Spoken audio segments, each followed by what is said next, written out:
Paano yung kung ito na yung huling araw mo sa mundo?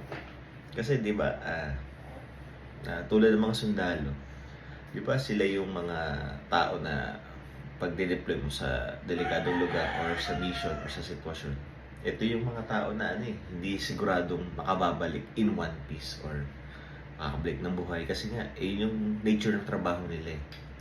What if ganun din tayo mga empleyado or trabahador, ganun yung thinking natin na banggitin na natin sa mga mahal natin sa buhay araw-araw pag umaalis tayo ng trabaho na mahal natin sila, mga na iayos natin lahat na alam mo yung bago tayo umalis, iayos na natin lahat, wala tayong kagalit, wala tayong alitan, wala tayong kasi ito na yun eh, ito na yung huling araw natin eh.